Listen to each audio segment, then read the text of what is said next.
Welcome to a story that begins with death and ends with immortality. It is Christmas Day, 1642, and in a small farmhouse in the English countryside, a premature infant draws his first breath. He is so tiny that his mother later said he could fit inside a quart pot. The midwives give him no chance of survival. His father is already dead. His future seems non-existent. Yet this fragile child will grow up to unlock the secrets of the universe itself, to peer into the mind of God, and to fundamentally change how humanity understands reality. His name is Isaac Newton, and this is the complete story of the most brilliant mind in human history. Before we begin this extraordinary journey through one man's revolutionary discoveries, please take a moment to like this video and subscribe to the channel. Your support means everything, and I'm genuinely curious where in the world you're watching from tonight. Drop a comment and let me know. Now, settle in as we travel back to the 17th century England to witness the birth of modern science itself. The England of 1642 was a nation tearing itself apart. King Charles I was at war with Parliament. Brother fought against brother in a civil war that would ultimately cost the king his head. Plague swept through the countryside with terrifying regularity. Superstition ruled the minds of common people. Witches were burned. Comets were seen as omens of doom. The very idea that the universe operated according to mathematical laws would have seemed like dangerous heresy to most. Into this chaotic world, Isaac Newton was born on January 4th, 1643, according to the new calendar, in the tiny village of Woolsthorpe in Lincolnshire. His father, also named Isaac, had been an illiterate farmer who died 3 months before his son's birth. The family was not poor by the standards of rural England, but they were far from wealthy. They owned a modest stone farmhouse and some land, enough to survive but nothing more. Hannah Ayscough Newton, Isaac's mother, was left to raise her impossibly small infant alone. The boy was so premature that she could hold him in her cupped hands. Local women whispered that he would not live to see his first birthday, but Isaac Newton would prove them spectacularly wrong. The child who would one day explain the motion of planets was himself barely moving in those first months. He was weak, sickly, and showed no early signs of the genius that lay dormant within him. For 3 years, mother and son lived together in the farmhouse, a bond forming that would profoundly shape Newton's character. But when Isaac was 3 years old, everything changed. Hannah remarried a wealthy rector named Barnabas Smith, a man 30 years her senior. The marriage came with a terrible condition. Smith would not have the boy in his house. Isaac was left behind with his maternal grandmother, while his mother moved away to start a new life. The abandonment was devastating. At the age when most children are learning to trust the world, Isaac learned that those he loved most could disappear without warning. He would carry this wound for the rest of his life, becoming a man who trusted no one completely, who worked alone, and who guarded his discoveries with obsessive secrecy. The little boy left with his grandmother developed a fierce independence and a burning anger that would fuel his intellectual pursuits for decades to come. His grandmother, Marjorie Ayscough, did her best to care for him, but she was an elderly woman trying to manage a farm while raising a difficult child. Isaac showed early signs of mechanical genius, building windmills, water clocks, and sundials with startling precision, but he also showed signs of the emotional damage from his abandonment. At age 7, he wrote in a notebook a list of his sins, and among them was this chilling entry, threatening my father and mother Smith to burn them and the house over them. The rage was already there, waiting to be channeled. When Isaac was 10 years old, his stepfather died, and his mother returned to Woolsthorpe with 3 new children from her second marriage. The reunion was awkward and painful. Isaac had spent 7 formative years learning to live without her. Now she was back, but she was no longer entirely his. He had half-siblings who had enjoyed the mother's love that he had been denied. The family dynamics were complex and troubled. setting patterns of isolation and mistrust that would define Newton's adult relationships. Hannah Newton was a practical woman who expected her eldest son to follow in his father's footsteps as a farmer. She pulled him out of the local grammar school at age 12 and brought him home to learn the business of managing land and livestock. It was a disaster. Isaac had no interest in farming and even less aptitude for it. He was caught reading books when he should have been watching sheep. He built elaborate contraptions instead of mending fences. His mother's brother, William Ayscough, a graduate of Cambridge University, recognised that this boy was wasting away in the countryside. He convinced Hannah to send Isaac back to school. At 14, Isaac returned to the King's School in Grantham, where he had briefly studied before. This time, he threw himself into learning with an intensity that amazed his teachers. He mastered Latin and Greek with ease. He read voraciously, everything from classical texts to contemporary works on mathematics and natural philosophy. But it was his mechanical abilities that truly set him apart. He built working models of machines, created intricate drawings with mathematical precision, and began to show the first signs of the revolutionary thinking that would change the world. The headmaster of the King's School, Henry Stokes, recognised Isaac's extraordinary potential. When the time came for university, Stokes personally intervened to ensure that this brilliant but difficult young man would have his chance. In 1661, at the age of 18, Isaac Newton arrived at Trinity College, Cambridge, carrying little more than a few books and an enormous ambition to understand how the world truly worked. Cambridge in 1661 was an ancient institution steeped in medieval traditions. Students still debated in Latin. The curriculum was dominated by Aristotelian philosophy that had changed little since the Middle Ages. The idea that knowledge should be gained through experiment rather than ancient authority was still revolutionary. Most professors taught exactly what had been taught for centuries, content to preserve rather than discover. Into this conservative environment walked a young man who would question everything. Newton entered as a subsizar, the lowest category of student, essentially a servant to wealthier classmates in exchange for his education. He cleaned their rooms, served their meals, and endured their condescension. The experience reinforced his sense of social isolation and his determination to prove his superiority through intellectual achievement. While other students spent their evenings drinking and socializing, Newton buried himself in books. He read not just the assigned texts, but works that pushed the boundaries of contemporary knowledge. His notebooks from this period reveal a mind awakening to its own power. He began to question Aristotelian physics, asking why objects fall and what keeps the planets in their orbits. He read the works of René Descartes, whose mechanical philosophy suggested that the universe operated like a vast machine according to mathematical laws. He studied the writings of Galileo Galilei, who had dared to point a telescope at the heavens and discovered that the Earth was not the centre of creation. These ideas were dangerous in a university that still officially supported the geocentric worldview, but Newton absorbed them eagerly. The transformation was gradual but unmistakable. The angry, isolated farm boy was becoming a natural philosopher of unprecedented ability.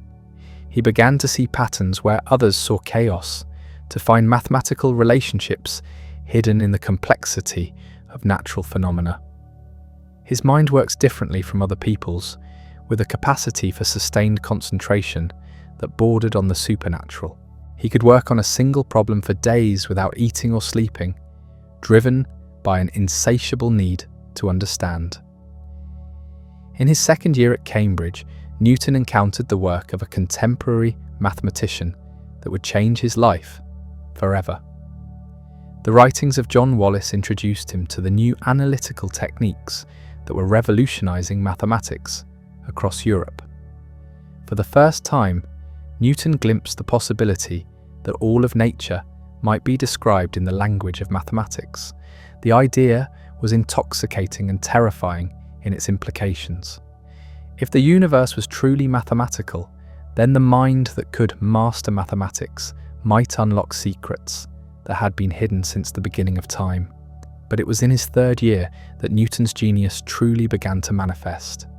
In 1664, he discovered the work of Pierre de Fermat and other Continental mathematicians who were developing what would become calculus. Newton threw himself into these studies with characteristic intensity, working through mathematical problems that would have defeated seasoned professors. His notebooks filled with original discoveries, innovations that pushed mathematics into entirely new territories.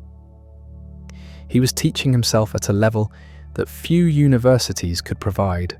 The academic year of 1664 to 1665 should have been Newton's final year at Cambridge, the culmination of his undergraduate studies.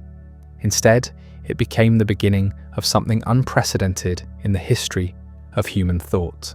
As he prepared for his bachelor's degree, Newton was already operating at the level of the greatest mathematicians in Europe.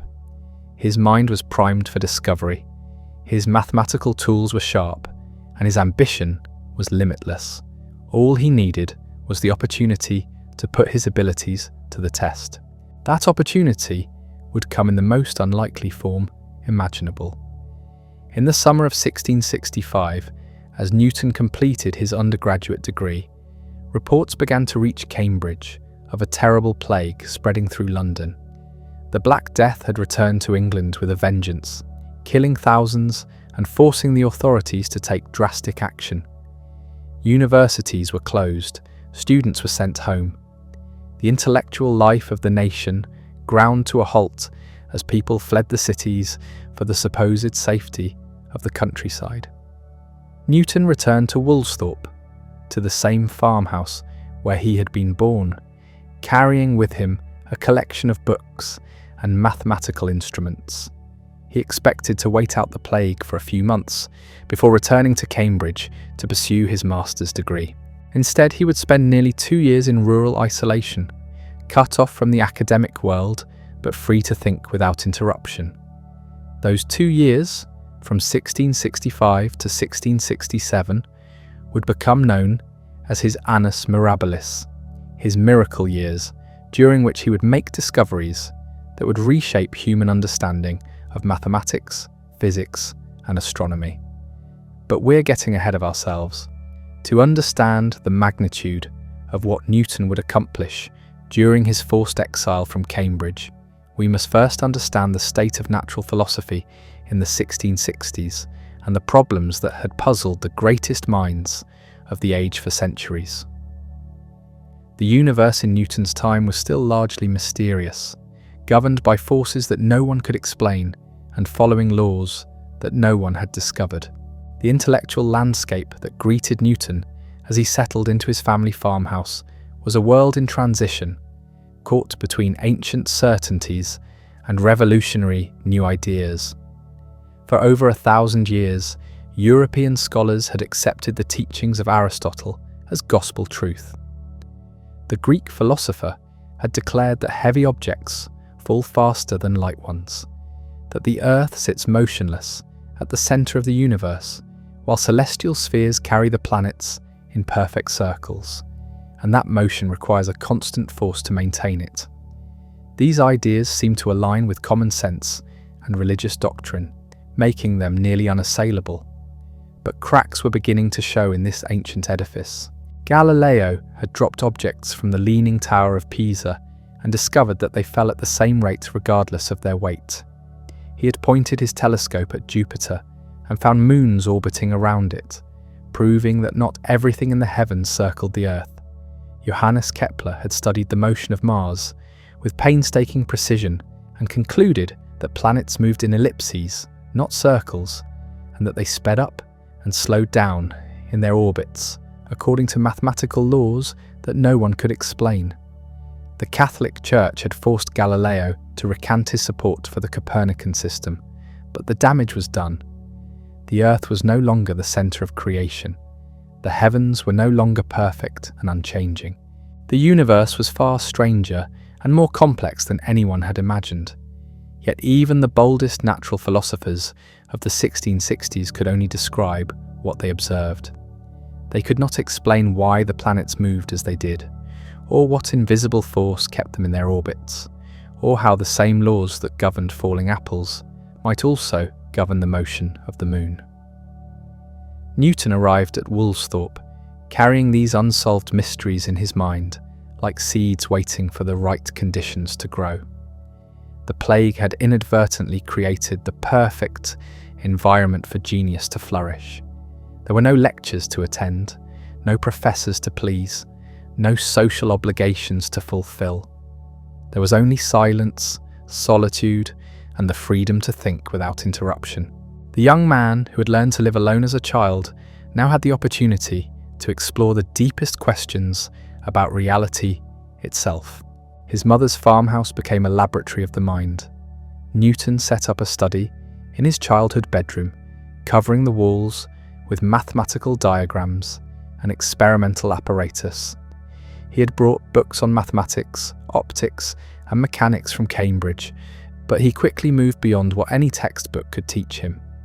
His notebooks from this period reveal a mind working at the very limits of human capability, making leaps of insight that would have taken lesser intellects decades to achieve. The first breakthrough came in mathematics. Newton had been studying the problem of finding the area under curved lines, a challenge that had occupied mathematicians since ancient times. The traditional approach involved approximating curves with straight lines and rectangles, a laborious process that became more accurate as the rectangles became smaller but never quite exact. Newton realized that this process could be taken to its logical extreme, using infinitely small quantities that he called fluxions to calculate exact areas under any curve. Working alone in his room, often forgetting to eat or sleep, Newton developed what would later be known as the calculus.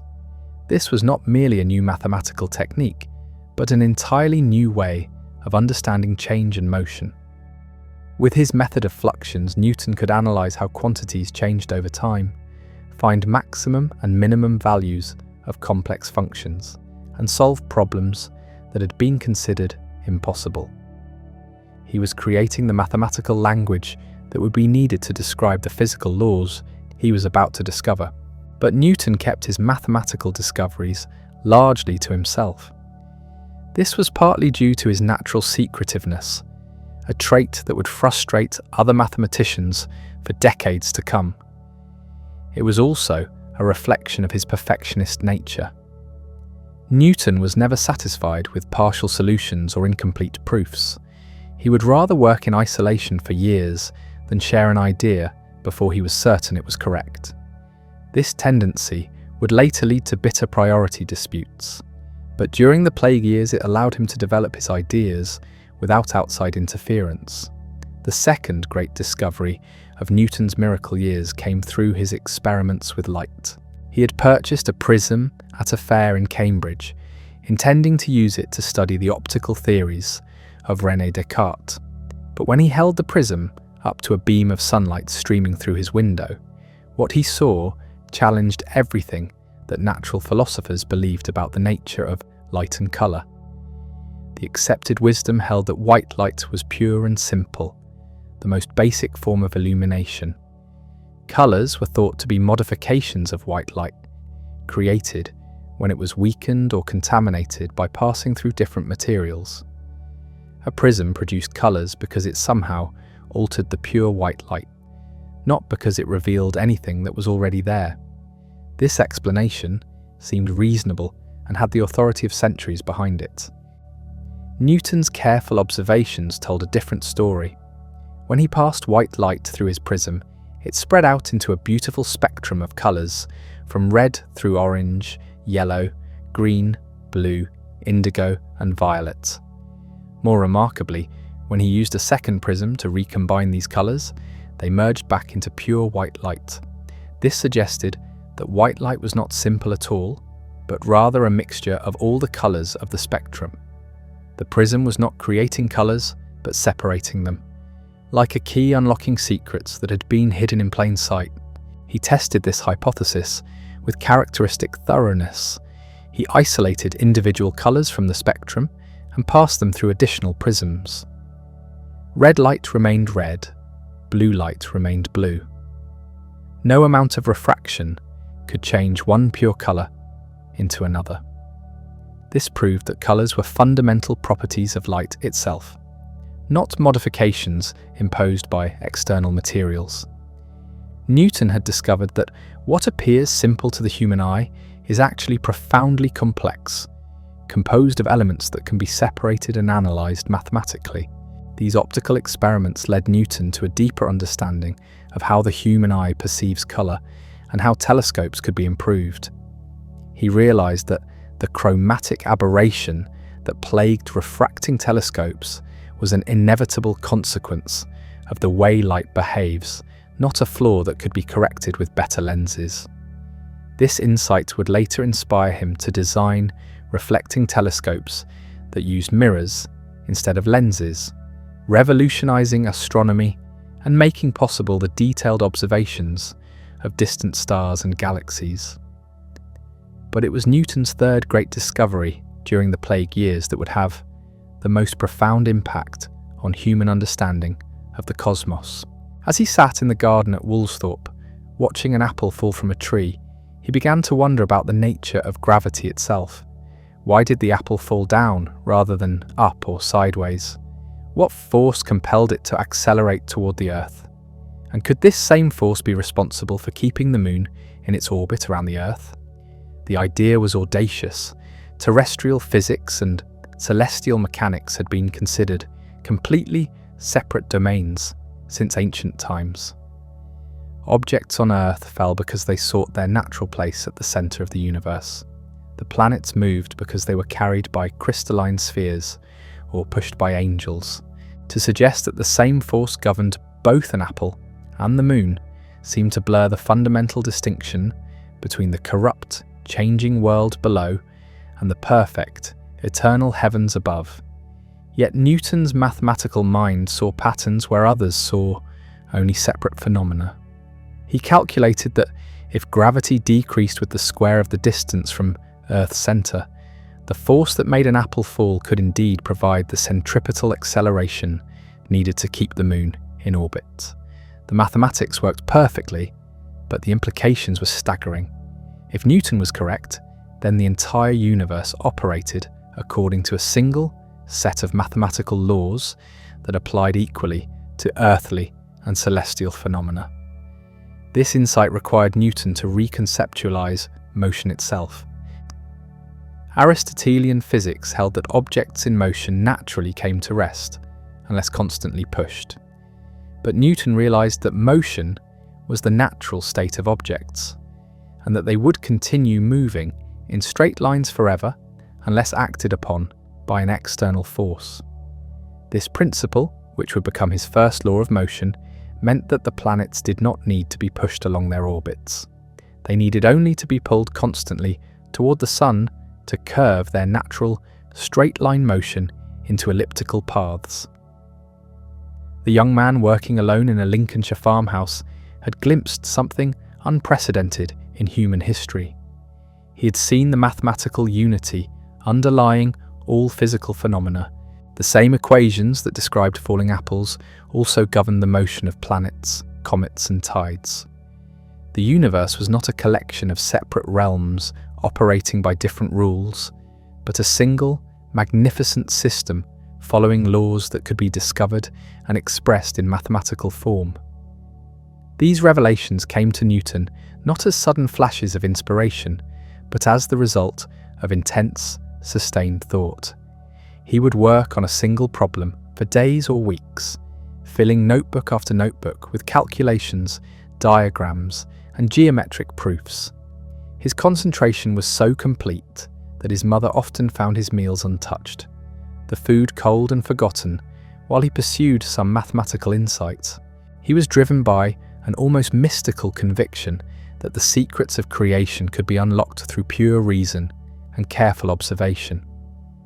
By the end of 1666, Newton had laid the groundwork for discoveries that would transform mathematics, physics, and astronomy. He had invented calculus, explained the nature of light and colour, and formulated the basic principles of what would become his theory of universal gravitation. He was 24 years old, working in complete isolation, and he had already accomplished more than most scientists achieve in entire careers. Yet he told no one about his discoveries. The shy, secretive young man preferred to work alone, testing and refining his ideas until they met his impossibly high standards. The plague that had driven Newton from Cambridge was beginning to subside by early 1667. Reports from London indicated that the death toll was dropping and that normal life was gradually resuming. Universities were preparing to reopen their doors to students and faculty who had been scattered across the English countryside. Newton faced a choice that would determine the course of his future. He could remain at Woolsthorpe, continuing his private investigations into the nature of reality, or he could return to Cambridge and begin the challenging process of sharing his discoveries with the world. His discoveries with the world. The decision to return to Cambridge was not made lightly. Newton had tasted the pure freedom of intellectual discovery, the intoxicating experience of pushing into uncharted territories of knowledge without the constraints of academic bureaucracy or the need to justify his work to skeptical professors. At Woolsthorpe, he had been free to follow his thoughts wherever they led, to spend weeks on a single calculation, to abandon conventional wisdom whenever his experiments contradicted it. The prospect of returning to the rigid structure of university life, with its formal lectures and prescribed curriculum, must have seemed like a kind of intellectual imprisonment. Yet Newton understood that isolation, however productive, could only take him so far. The discoveries he had made during his miracle years needed to be tested against the scrutiny of other minds, refined through debate and criticism, and ultimately shared with the world. Science, even for a genius of Newton's calibre, was ultimately a collaborative endeavour. The greatest insights meant nothing if they remained locked away in private notebooks, accessible only to their creator. Cambridge, for all its limitations, offered something that Woolsthorpe could not: a community of scholars who could challenge, extend, and ultimately validate his revolutionary ideas. In the spring of 1667, Newton packed his books and mathematical instruments and made the journey back to Trinity College. The Cambridge he found was subtly different from the one he had left. The plague had shaken everyone's confidence in the old certainties. Death had stalked the corridors of learning, reminding scholars that their ancient texts offered no protection against the unpredictable forces of nature. There was a new openness to experimental philosophy, a willingness to question traditional authorities that had been unthinkable just a few years earlier. The intellectual climate was ripe for the kind of revolutionary thinking that Newton had been developing in secret.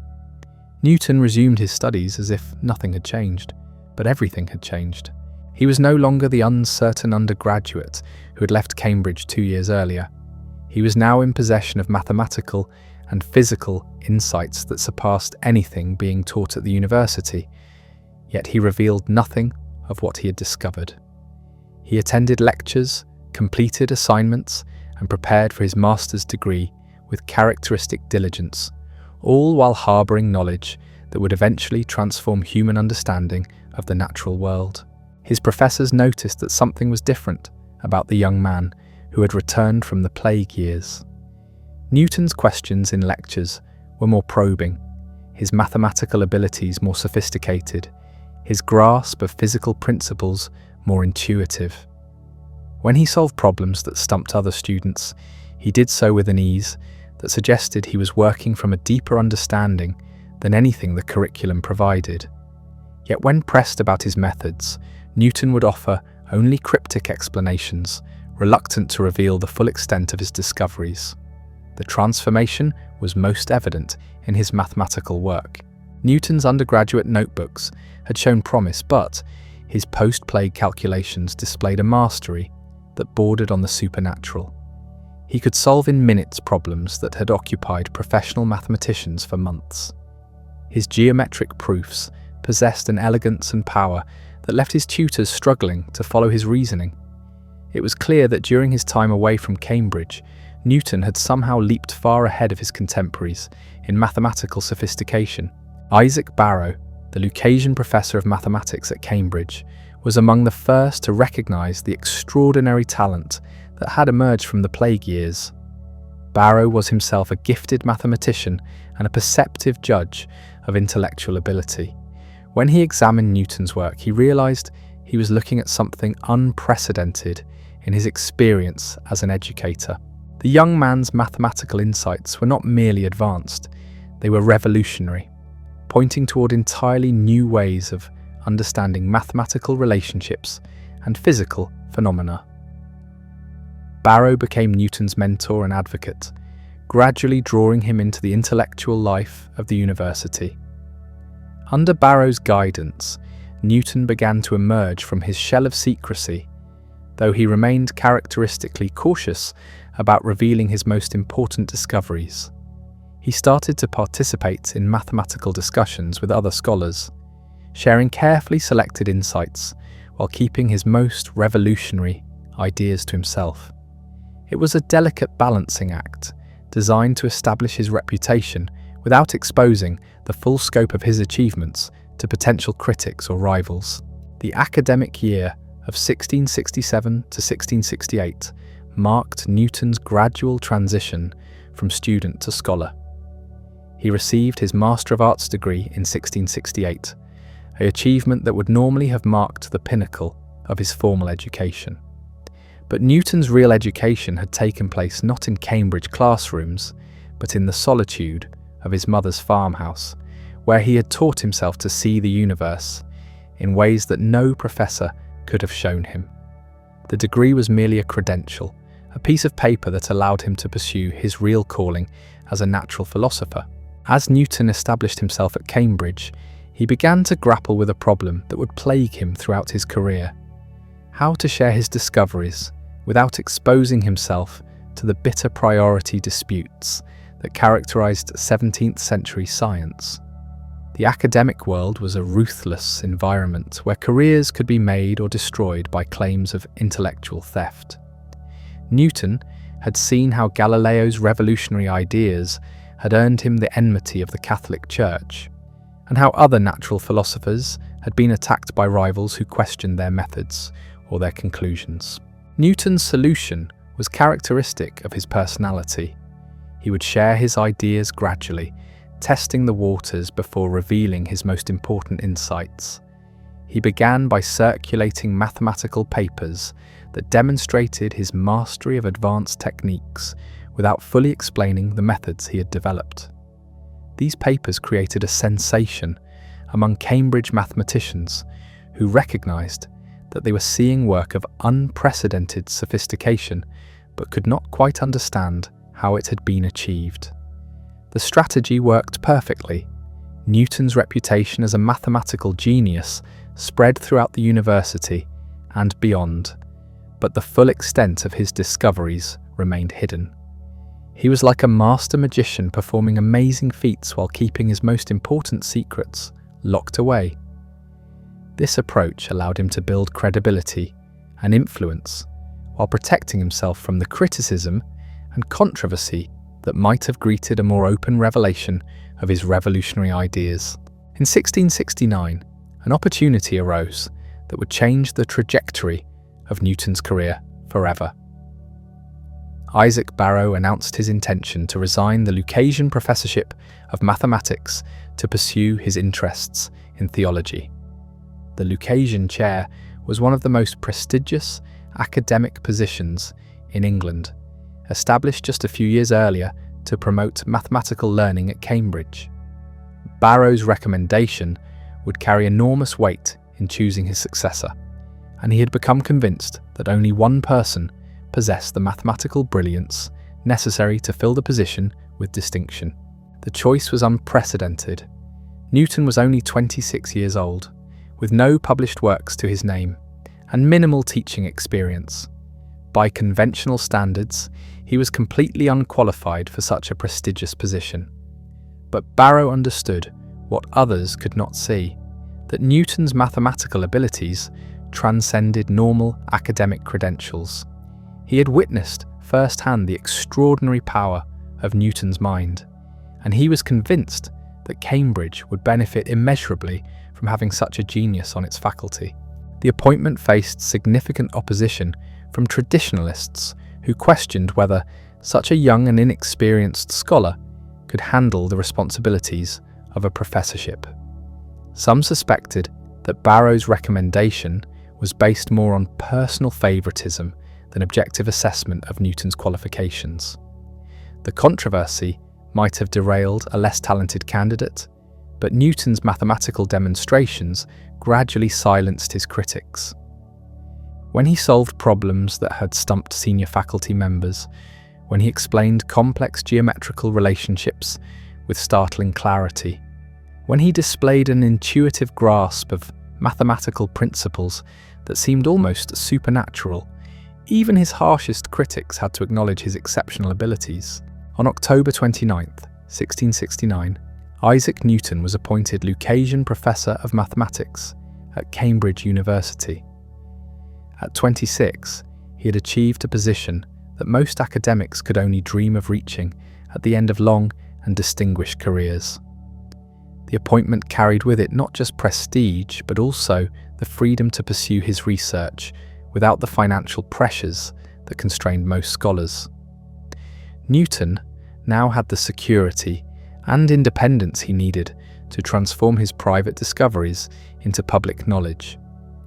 The new professor's first challenge was to decide what to teach.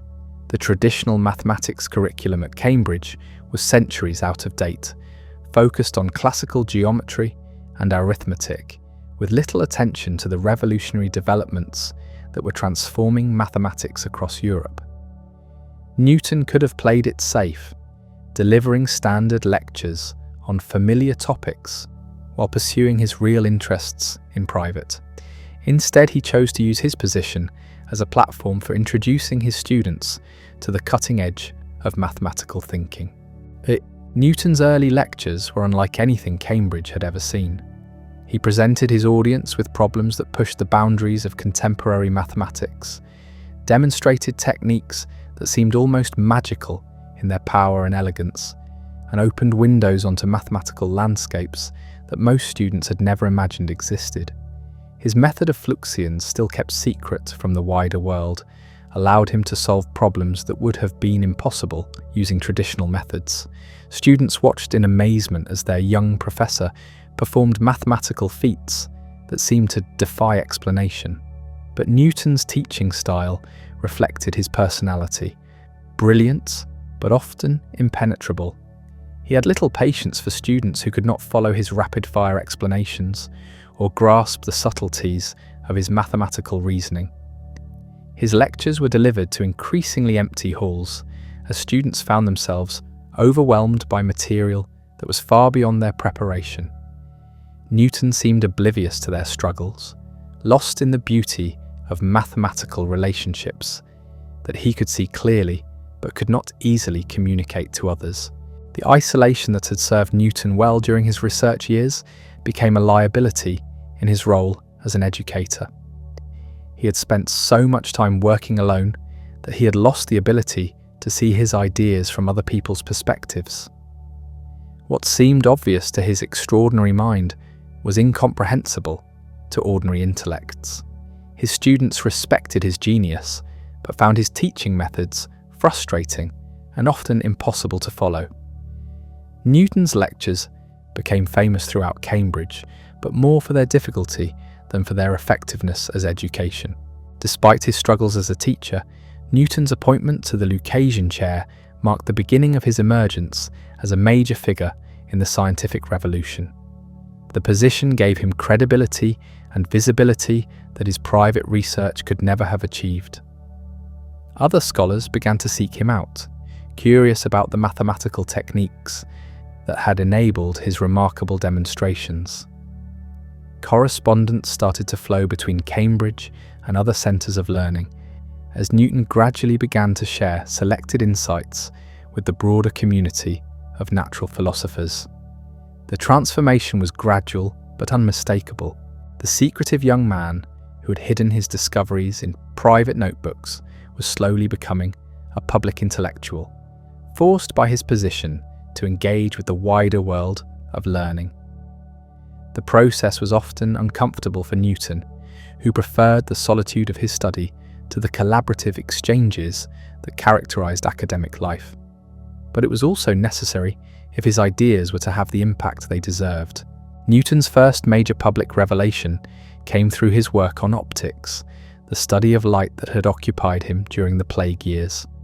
His experiments with prisms had led him to revolutionary conclusions about the nature of colour and light, but he had shared these insights with no one. Now, as a Cambridge professor with access to better equipment and more sophisticated instruments, he began to extend and refine his optical research. The results would soon shake the foundations of natural philosophy and announce to the world that a new kind of scientific genius had emerged. The stage was set for Newton to transform from a private researcher into a public revolutionary. His years of secret discovery were about to give way to decades of public controversy, acclaim, and bitter dispute. The quiet professor who delivered incomprehensible lectures to empty halls was preparing to unleash ideas that would challenge everything the scientific world thought it knew about light, motion, and gravity itself. The real drama of Newton's life was about to begin. In 1671, Newton made a decision that would catapult him from obscurity into the centre of European scientific debate. He had been working in secret on a revolutionary telescope design, one that used mirrors instead of lenses to gather and focus light. Traditional refracting telescopes suffered from chromatic aberration, a blurring effect caused by different colours of light bending at slightly different angles as they passed through glass. Newton's optical experiments had taught him that this problem was fundamental to the nature of light itself, not a flaw that could be corrected with better craftsmanship. His reflecting telescope was tiny compared to the massive instruments used by professional astronomers, measuring only 6 inches long with a mirror just over an inch in diameter. Yet it performed as well as refracting telescopes 6 feet in length. The design was elegant in its simplicity, using a curved mirror to gather light and a small flat mirror to direct the image to an eyepiece. The result was a sharp, clear image, free from the colour distortions that plagued conventional telescopes.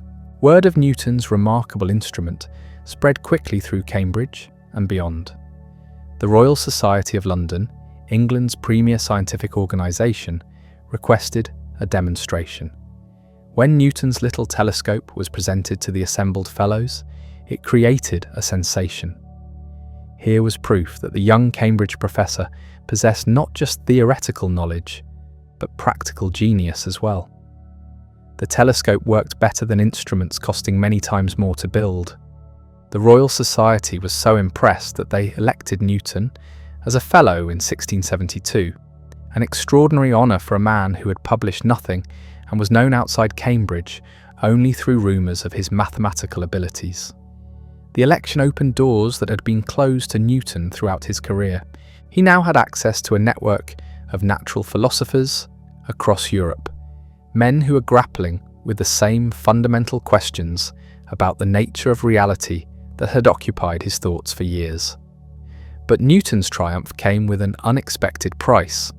The Royal Society requested that he share the theoretical principles behind his telescope's superior performance.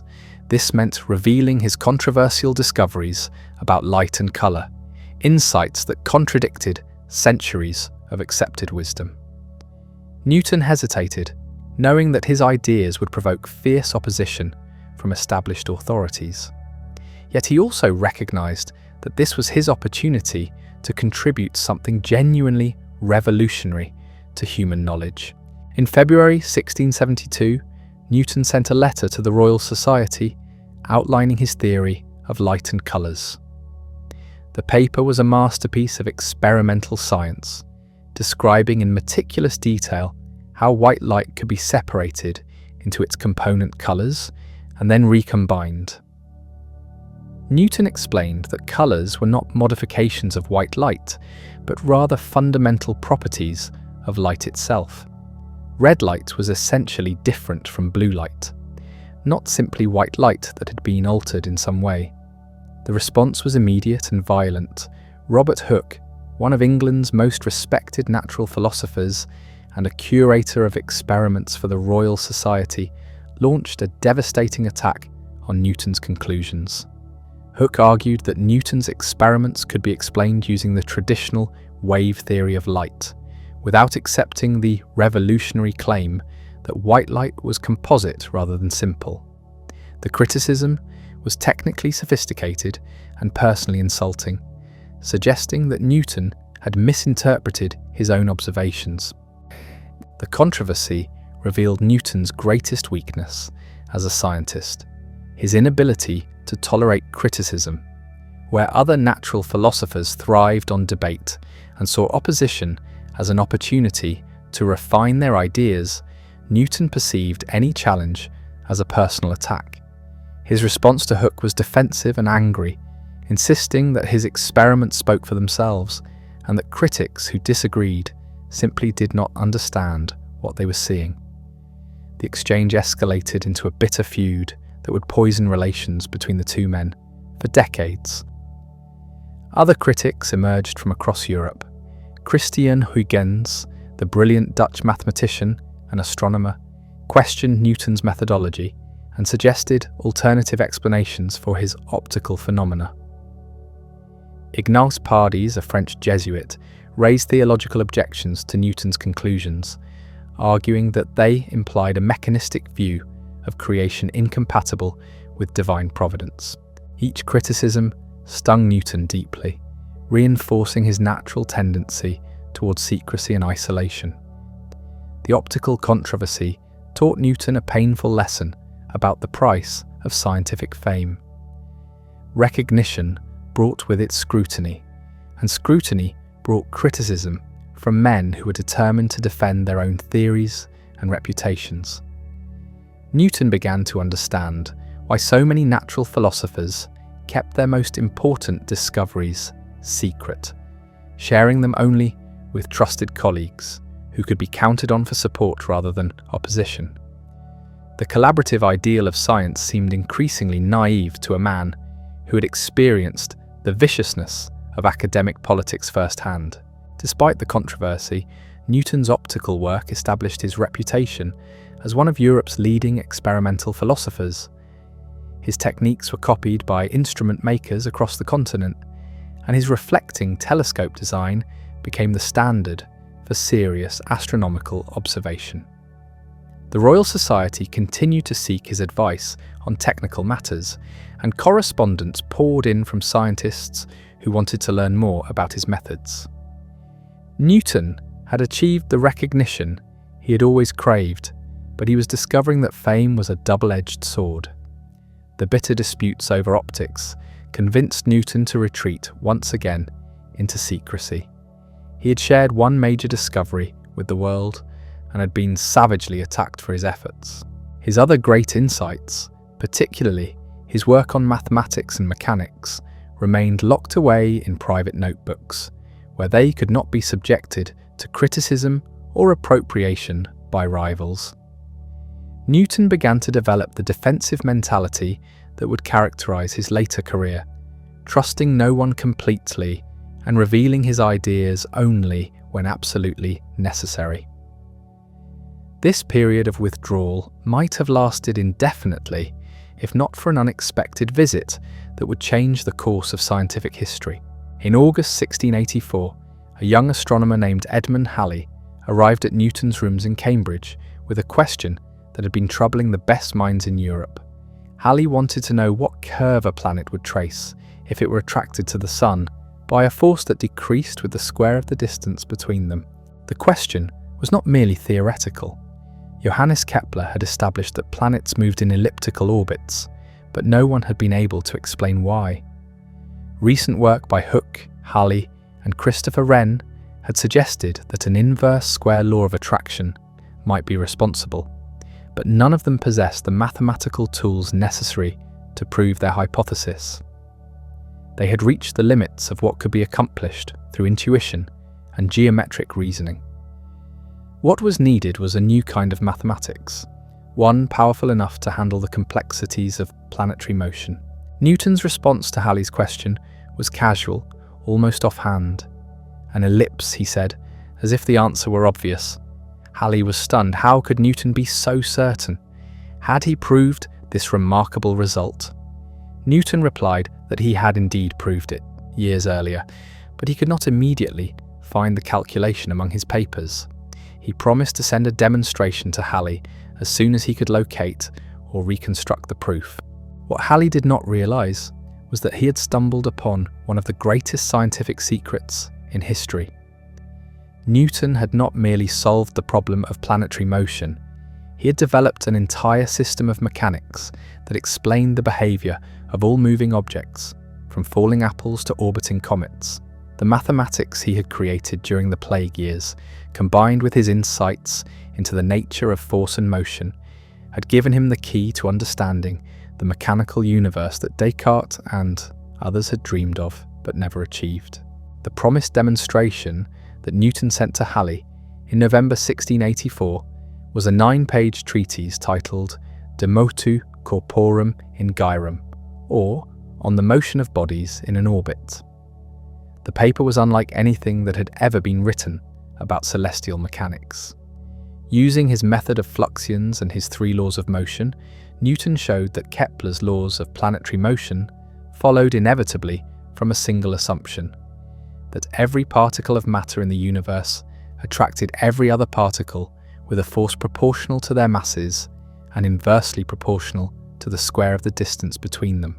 The implications were staggering. Newton had discovered that the same force responsible for making objects fall on Earth also kept the planets in their orbits around the Sun and the Moon in its orbit around the Earth. Gravity was not a terrestrial phenomenon, but a universal force that operated throughout the cosmos according to precise mathematical laws. The distinction between earthly and celestial physics, which had been fundamental to natural philosophy since ancient times, had been obliterated at a stroke. Halley recognized immediately that he was looking at the most important scientific work of the age. He rushed back to Cambridge to urge Newton to expand his demonstration into a full treatment of mechanics and astronomy. Newton was reluctant, knowing from experience how controversial his ideas could become. But Halley's enthusiasm was infectious, and the younger man's promise to handle all the practical details of publication gradually overcame Newton's resistance. What followed was an extraordinary burst of creative activity that lasted for nearly 3 years. Newton threw himself into the task of writing his masterwork with the same obsessive intensity that had characterized his plague years' research. He worked 18 hours a day, often forgetting to eat or sleep, driven by a vision of mathematical perfection that demanded nothing less than a complete reconstruction of natural philosophy. His servants found him in the morning standing exactly where they had left him the night before, still working on the same calculation. The book that emerged from this period of manic creativity would be titled Philosophiae Naturalis Principia Mathematica, or Mathematical Principles of Natural Philosophy. The Principia, as it came to be known, was unlike any scientific work that had ever been written. It combined rigorous mathematical reasoning with comprehensive physical explanation in a way that had never been attempted before. Newton did not simply describe how the universe worked. He proved that it had to work the way it did, given certain fundamental assumptions about the nature of matter and force. The first book of the Principia established the mathematical foundations of mechanics, presenting Newton's 3 laws of motion and showing how they could be used to analyze the behavior of moving objects under various conditions. The mathematical techniques were revolutionary involving infinitesimal analysis and limit processes that would not be fully understood by other mathematicians for decades. Newton was writing in a mathematical language that he had largely invented himself, using tools that existed nowhere else in contemporary science. The second book dealt with motion in resisting media, analysing how objects moved through air, water, and other fluids. Newton demolished the Cartesian theory of vortices, which attempted to explain planetary motion by proposing that the planets were carried along by swirling currents in an invisible medium that filled all space. Through careful mathematical analysis, Newton showed that such vortices were impossible.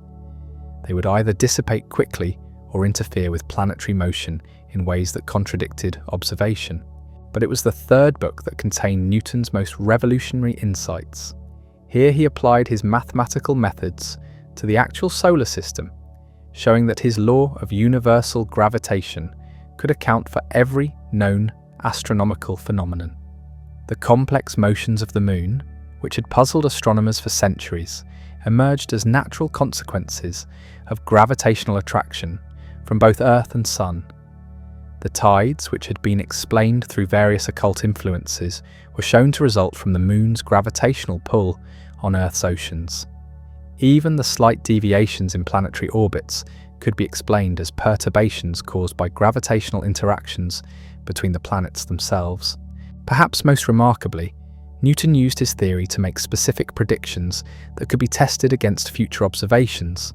He calculated that Earth should be slightly flattened at the poles due to its rotation, a prediction that would not be confirmed until decades later.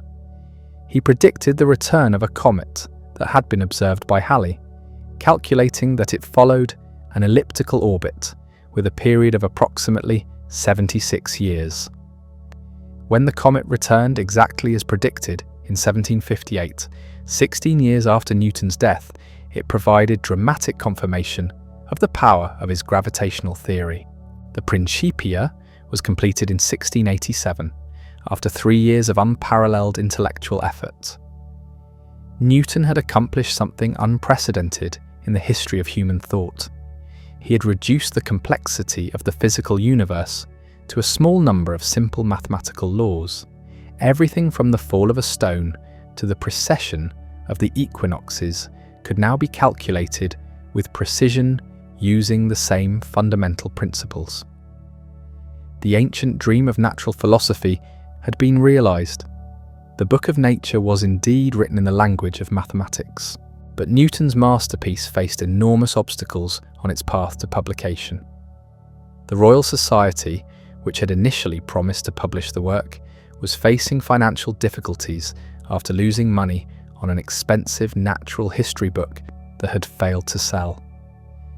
Halley, recognizing the historic importance of the Principia, took personal responsibility for its publication, paying all costs out of his own modest income and overseeing every detail of the printing process.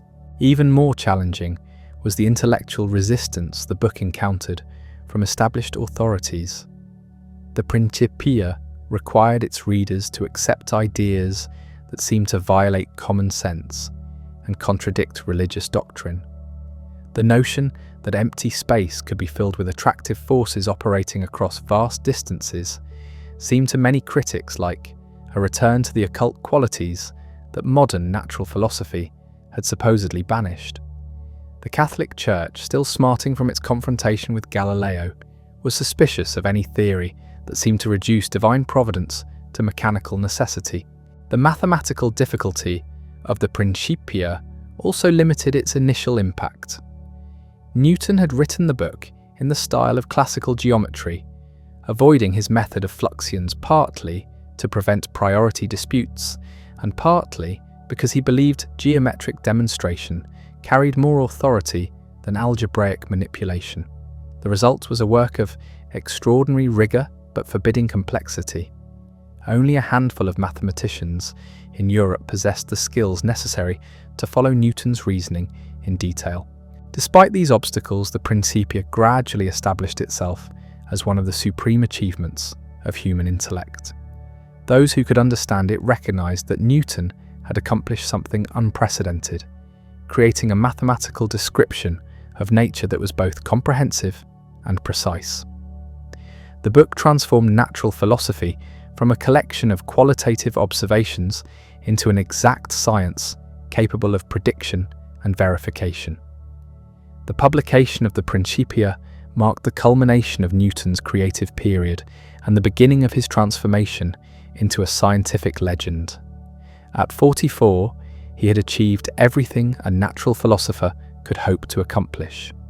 He had solved the fundamental problems of mechanics and astronomy, created new mathematical methods of extraordinary power, and demonstrated that the universe operated according to laws that human reason could discover and understand.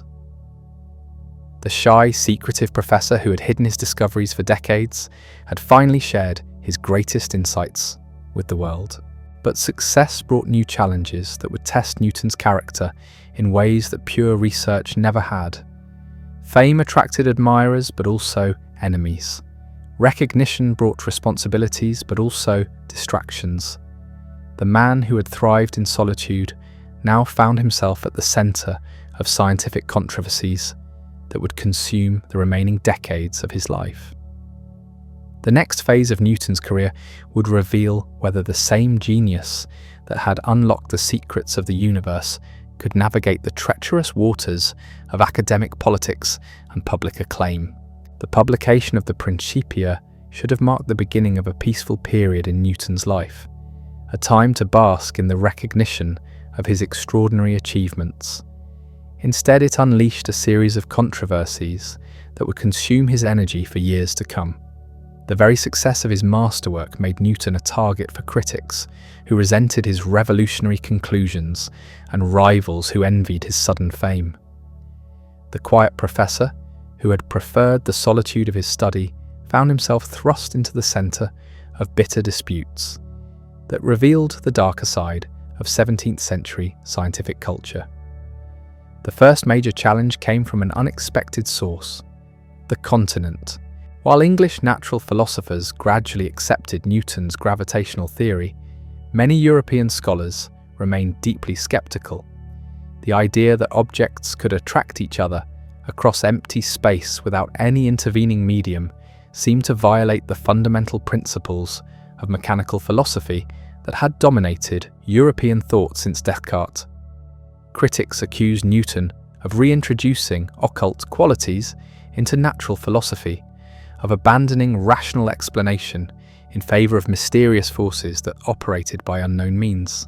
The opposition was led by Gottfried Wilhelm Leibniz, the brilliant German mathematician and philosopher who had independently developed his own version of calculus.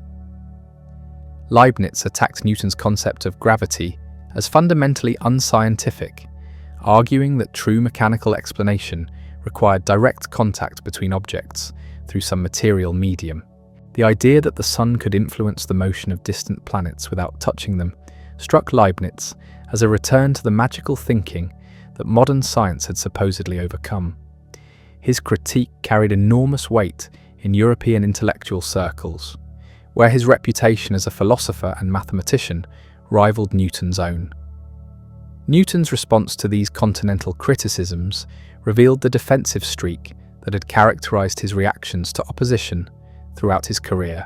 Rather than engaging constructively with his critics' concerns, he dismissed them as failures to understand the true nature of scientific explanation. Newton insisted that it was sufficient to demonstrate that gravity existed and to describe its mathematical properties. Questions about the ultimate cause or mechanism of gravitational attraction were beyond the scope of natural philosophy. This position frustrated his critics, who felt he was avoiding legitimate philosophical questions about the nature of physical causation. The dispute over gravity became entangled with an even more bitter controversy over mathematical priority. Both Newton and Leibniz had developed methods of infinitesimal calculus, but they had arrived at their discoveries independently and had expressed their results using different notations and techniques. The question of who deserved credit for this revolutionary mathematical tool became a matter of national pride, with English supporters championing Newton's method of fluxions and Continental mathematicians defending Leibniz's differential calculus. What began as a scholarly disagreement gradually escalated into a vicious personal feud. Accusations of plagiarism flew in both directions, with each side claiming that the other had stolen their ideas. Anonymous pamphlets appeared attacking the character and competence of both mathematicians. Professional reputations were destroyed as scholars were forced to choose sides in a controversy that had more to do with politics and nationalism than with mathematical truth. Newton, despite his usual preference for avoiding public disputes, found himself drawn deeper and deeper into a conflict that would poison relationships between English and Continental mathematicians for generations. The calculus controversy revealed Newton's capacity for vindictive behaviour when he felt his honour was at stake. He used his position as president of the Royal Society, to which he had been elected in 1703, to orchestrate attacks on Leibniz's reputation. Newton secretly authored anonymous reviews that questioned Leibniz's originality and mathematical competence. He encouraged his supporters to publish increasingly harsh criticisms of the German philosopher while maintaining a public facade of dignified restraint. The campaign was systematic and ruthless, designed to destroy Leibniz's credibility in the eyes of the international scientific community. The irony was that both men had legitimate claims to the discovery of calculus, having developed their methods independently during the same general period. Newton had discovered his fluxional calculus earlier, during the plague years of the 1660s, but he had kept it largely secret for decades. Leibniz had developed his approach later, but had published first, making his techniques available to the broader mathematical community. A fair resolution would have recognized both men as independent discoverers of fundamentally similar methods, but the poisonous atmosphere of the controversy made such compromise impossible. The mathematical dispute consumed an enormous amount of Newton's time and energy during what should have been the most productive years of his career. Instead of pursuing new research or refining his existing theories, he found himself writing polemical letters, coaching supporters, and plotting strategies to discredit his rival. The man who had unlocked the secrets of the universe was reduced to petty academic warfare, squandering his genius on battles that ultimately served no one's interests. Meanwhile, Newton's personal life was undergoing significant changes that reflected his growing status and wealth. In 1696, he accepted an appointment as Warden of the Royal Mint, a lucrative position that required him to oversee the recoinage of England's currency. The job was supposed to be largely ceremonial, but Newton characteristically threw himself into the work with the same intensity he had brought to his scientific research. He personally tracked down counterfeiters, reformed minting procedures, and established quality controls that dramatically improved the reliability of English currency. The position at the Mint marked Newton's transition from academic to public servant, from theoretical scientist to practical administrator.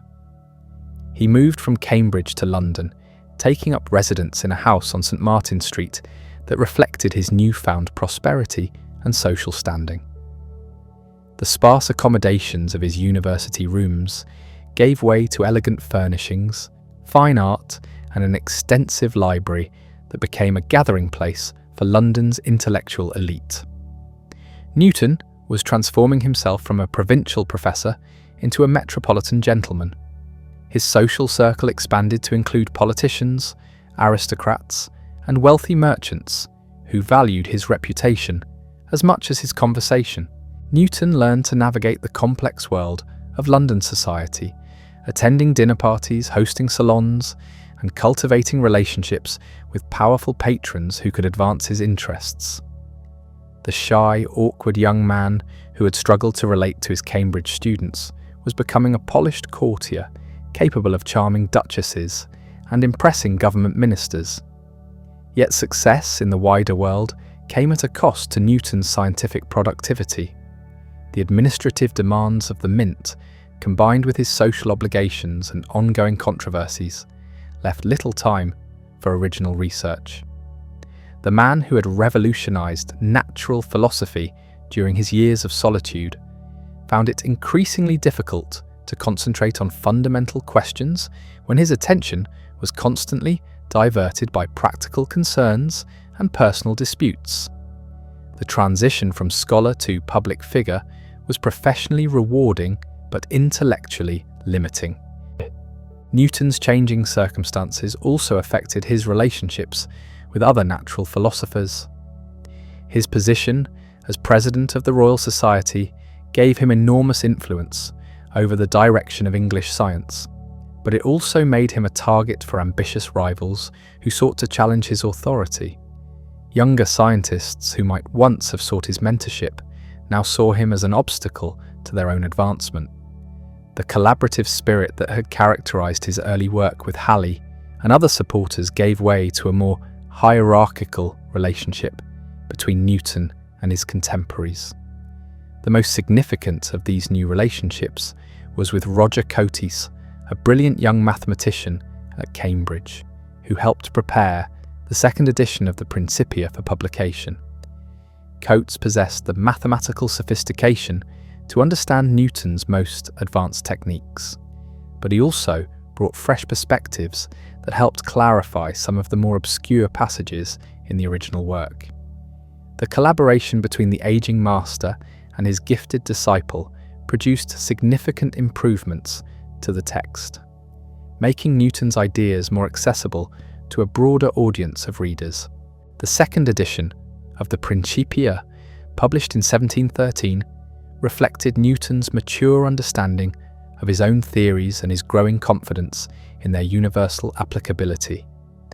He added new sections dealing with lunar theory, tidal calculations, and the motion of comets, demonstrating the extraordinary range of phenomena that could be explained using his gravitational principles.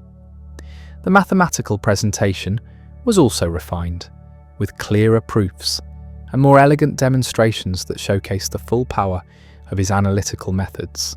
But even as Newton was consolidating his scientific legacy, new challenges were emerging that would test his theories in unexpected ways. Astronomical observations were revealing small discrepancies between predicted and observed planetary motions, raising questions about the completeness of his gravitational theory. The discovery of new comets with unusual orbits suggested that the solar system might be more complex than his original calculations had assumed. Critics seized on these anomalies as evidence that Newton's system, despite its impressive successes, was not the final word on celestial mechanics. Newton responded to these challenges with characteristic thoroughness, undertaking detailed calculations to account for the newly discovered phenomena.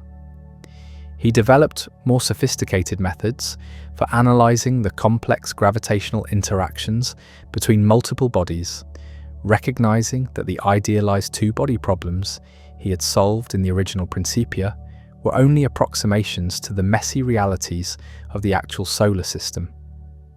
The work was mathematically demanding and conceptually difficult, requiring him to extend his analytical techniques in ways that pushed the boundaries of contemporary mathematics.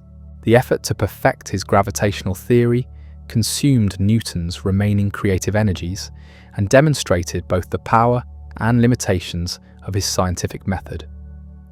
On one hand, his ability to account for increasingly subtle astronomical effects showed that his basic insights about universal gravitation were fundamentally correct. On the other hand, the complexity of the calculations required to explain these effects revealed that complete mathematical description of natural phenomena might be far more difficult than he had originally imagined. The universe was proving to be even more intricate than the mind that had first unlocked its secrets. As Newton entered his 70s, he began to grapple with questions about his legacy and the ultimate meaning of his scientific achievements. The man who had spent his life studying the physical universe found himself increasingly drawn to theological and philosophical questions about the nature of divine providence and the relationship between scientific knowledge and religious faith. These interests were not new. Newton had been studying biblical chronology, alchemy, and theology throughout his career.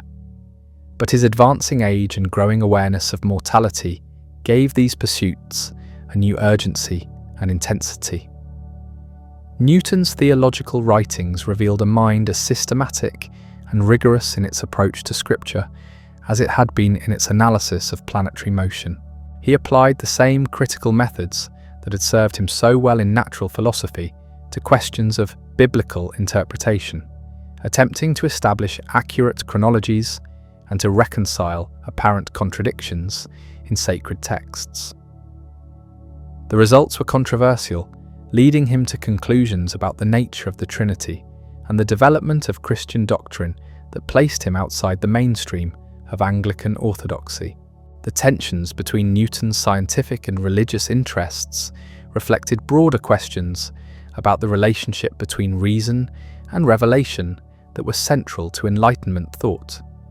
His gravitational theory had demonstrated the power of mathematical analysis to explain natural phenomena, but it had also raised disturbing questions about the role of divine intervention in the physical world. If the universe operated according to precise mathematical laws, what need was there for continuing divine providence?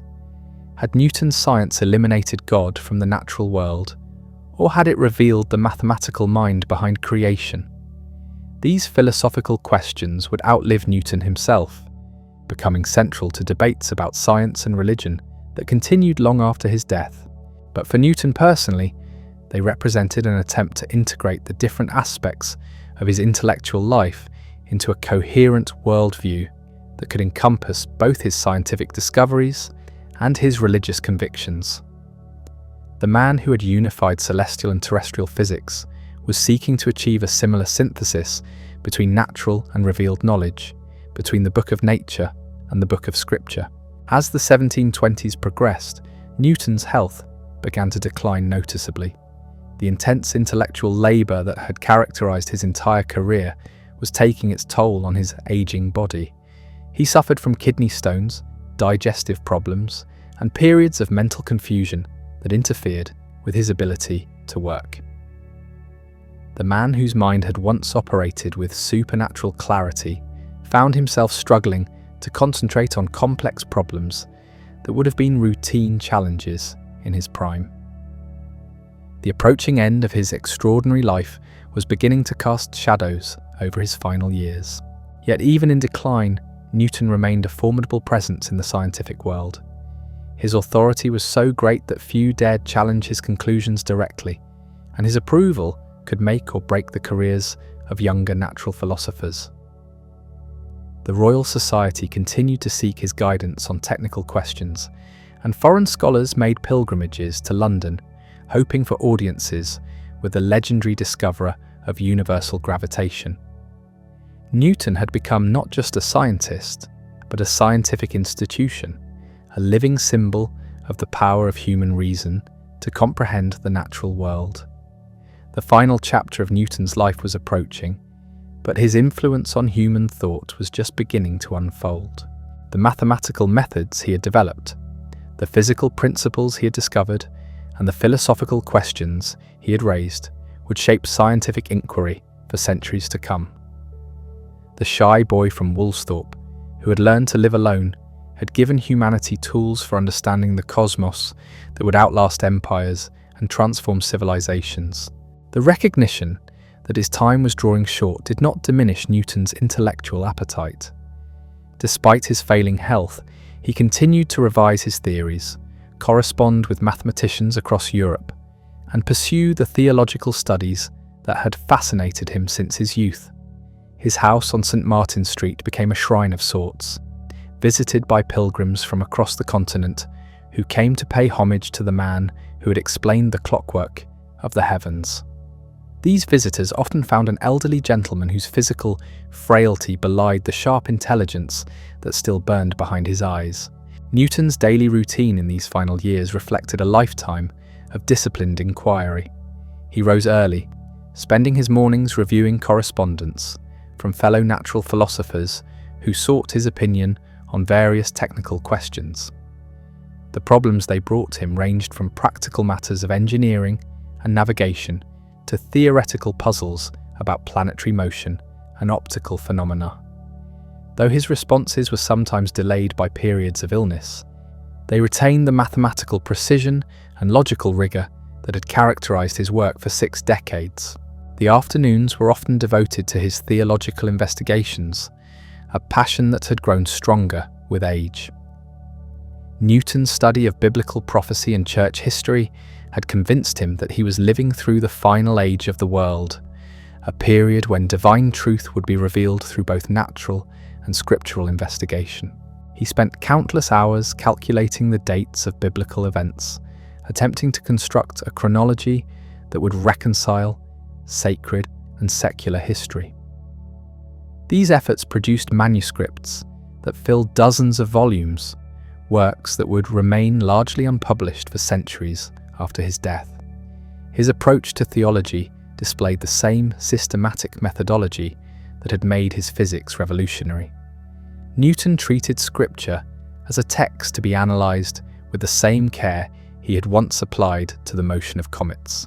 He cross-referenced different biblical passages, compared variant readings in ancient manuscripts, and attempted to establish the original meaning of prophetic texts that had been corrupted by centuries of misinterpretation. The result was a reconstruction of Christian doctrine that challenged many orthodox beliefs, particularly regarding the nature of Christ and the Trinity. These heterodox conclusions remained largely private during Newton's lifetime. He understood that public revelation of his anti-Trinitarian beliefs could destroy his reputation and possibly lead to charges of heresy. The man who had fearlessly challenged Aristotelian physics was more cautious when it came to questioning Christian orthodoxy. His theological manuscripts were carefully hidden, shared only with a few trusted correspondents who could appreciate their scholarly merit while understanding the dangers of their content. The contrast between Newton's public acclaim and his private doubts reflected the complex relationship between science and religion in early 18th century England. While his gravitational theory had been celebrated as proof of divine wisdom and design, Newton himself worried that his discoveries might be leading humanity away from proper reverence for God. The mathematical perfection of natural laws could be interpreted as evidence of a divine creator, but it could also suggest that the universe operated without need for continuing divine intervention. These philosophical tensions were never fully resolved in Newton's mind. He remained convinced that his scientific work was fundamentally compatible with religious faith, but he struggled to articulate exactly how natural knowledge and revealed truth could be reconciled. The question would outlive him, becoming central to debates about the relationship between science and religion that continue to this day. Newton's own example suggested both the possibilities and the problems inherent in attempting to serve both God and natural philosophy. As word of Newton's declining health spread through London's intellectual community, visitors began arriving with increasing frequency to pay their respects to the aging master. These pilgrimages revealed the extraordinary influence his work had achieved across Europe. French mathematicians who had once dismissed his theories now sought his blessing for their own investigations. German philosophers who had criticized his concept of gravity came to acknowledge his genius, even while maintaining their theoretical objections. Italian astronomers brought observations that confirmed his predictions with ever greater precision. The conversations that took place in Newton's study during these final years provide glimpses of a mind still grappling with fundamental questions about the nature of reality. Visitors reported that he remained deeply troubled by the philosophical implications of action at a distance, the mysterious force that allowed objects to attract each other across empty space. Though he had successfully described the mathematical properties of gravitation, he never stopped wondering about its ultimate cause and mechanism. Newton's famous declaration that he did not feign hypotheses about the cause of gravity reflected not indifference to the question, but rather a principled restraint about speculating beyond what could be mathematically demonstrated. He had learned from bitter experience that premature theorizing could lead to endless controversies that obscured rather than clarified scientific truth.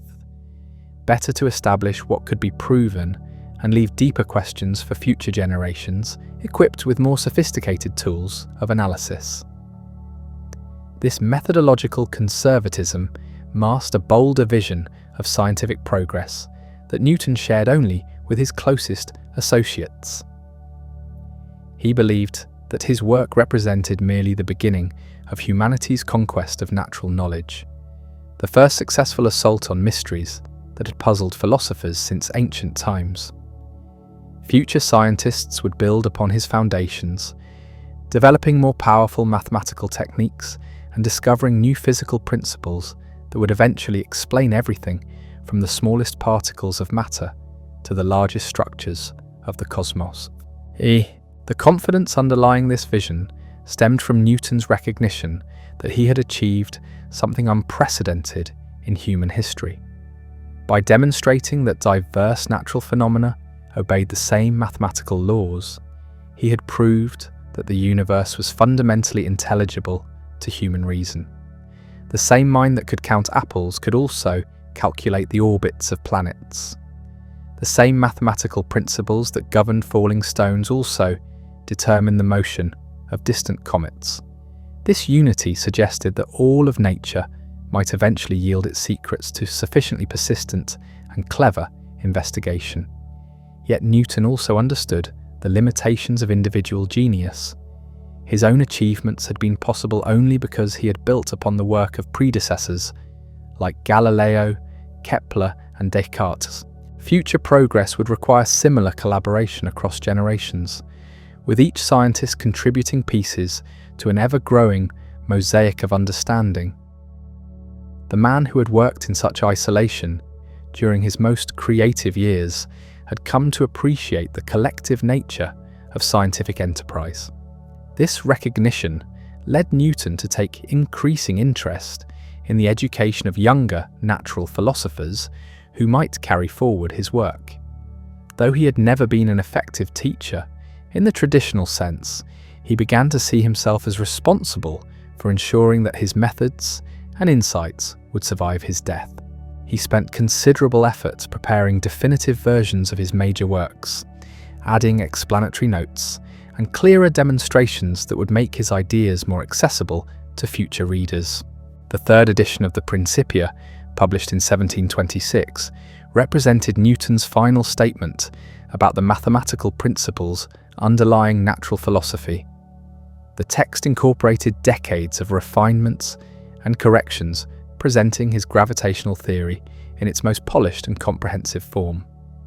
Every major astronomical phenomenon known to 18th century science was shown to follow inevitably from the law of universal attraction, creating a monument to human reason that would inspire scientists for centuries to come. But even as Newton was putting the finishing touches on his masterwork, new discoveries were beginning to reveal the limitations of his gravitational theory. The French mathematician Alexis Clairaut had identified small discrepancies in the moon's motion that could not be explained using Newton's methods. Other astronomers were discovering comets with orbits so eccentric that they challenged conventional understanding of how gravitational forces operated at extreme distances. These anomalies suggested that the solar system might be even more complex than Newton had imagined. Rather than discouraging him, these new puzzles energized Newton's scientific imagination. He recognized that each unexplained phenomenon represented an opportunity to extend and refine his theoretical framework. The man who had spent his career solving problems that had defeated his predecessors was eager to tackle challenges that might defeat his successors as well. His final scientific papers attempted to address some of these outstanding issues, though failing health prevented him from completing the comprehensive analysis he had envisioned. The approaching end of Newton's life coincided with growing recognition of his historical significance. Educated Europeans had begun to understand that they were witnessing the conclusion of an extraordinary career that had fundamentally transformed human understanding of the natural world. The Royal Society commissioned official portraits of their most distinguished president. Publishers competed to produce collected editions of his works. Scholars began writing biographical accounts that would preserve the story of his discoveries for posterity. These early attempts at assessing Newton's legacy revealed the difficulty of comprehending the full scope of his achievements. His contributions to mathematics alone would have secured his reputation as one of history's greatest thinkers. His optical discoveries had revolutionized understanding of light and color while enabling practical advances in telescope design. His mechanical principles had solved problems in physics that had puzzled natural philosophers for centuries, and his gravitational theory had unified celestial and terrestrial phenomena in a way that seemed to reveal the mathematical mind of God himself. Yet perhaps Newton's most important legacy lay not in any specific discovery, but in the methodological approach he had pioneered.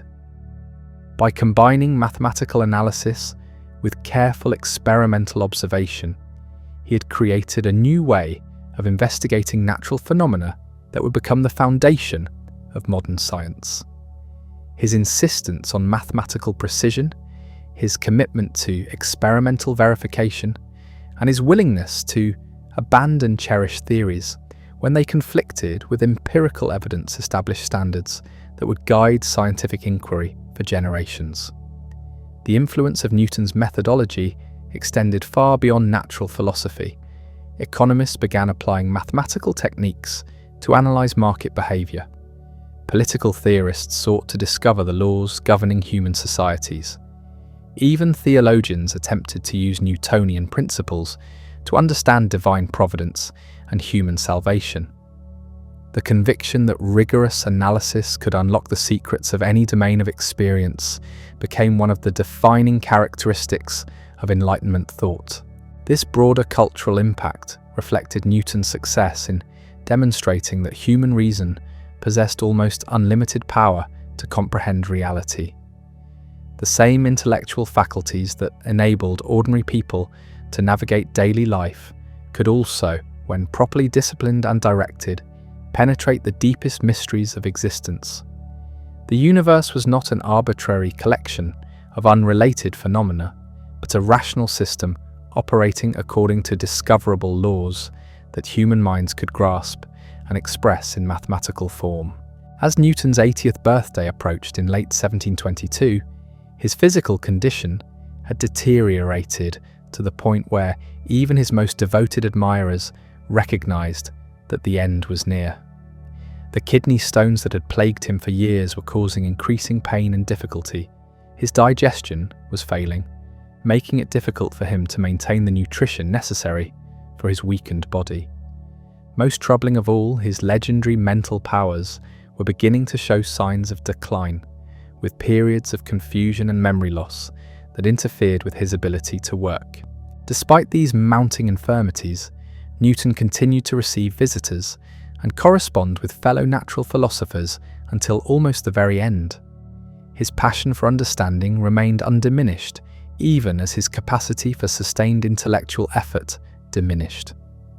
Colleagues who had known him for decades were amazed by his continued interest in new discoveries and his eagerness to discuss theoretical problems that might occupy future generations of scientists.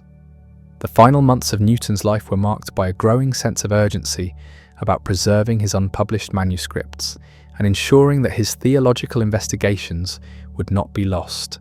He spent considerable effort organizing his papers and preparing instructions for their eventual disposition. The man who had kept so many secrets during his lifetime was finally ready to entrust his most private thoughts to posterity. Though he insisted that his religious writings should remain sealed until long after his death, his greatest concern was that his scientific legacy might be misunderstood or misrepresented by those who lacked the mathematical sophistication to appreciate his methods. Newton had devoted his life to discovering truth through rigorous analysis, and he feared that his discoveries might be corrupted by followers who preferred easy answers to difficult questions. The precision and rigour that had made his work revolutionary could also make it vulnerable to simplification and distortion by less careful minds. These worries proved prescient. Even before Newton's death, popularizers were beginning to present simplified versions of his theories that captured their practical utility while sacrificing their mathematical elegance.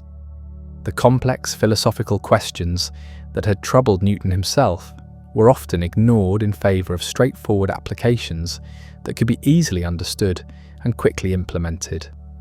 The man who had spent decades refining his ideas was already watching them transform into something both more accessible and less profound than he had intended. Yet Newton also recognised that this process of simplification and popularisation was inevitable and perhaps necessary.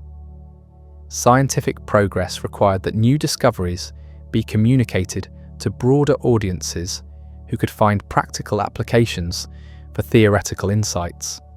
The mathematical tools he had developed would be most valuable if they could be used by engineers, navigators, and other practitioners who needed reliable methods for solving real-world problems.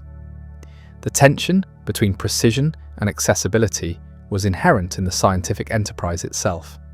As the winter of 1726 gave way to spring, Newton's condition continued to deteriorate. The man who had once worked 18 hours a day without fatigue now found it difficult to concentrate for more than a few minutes at a time. His handwriting, once precise and elegant, became shaky and barely legible.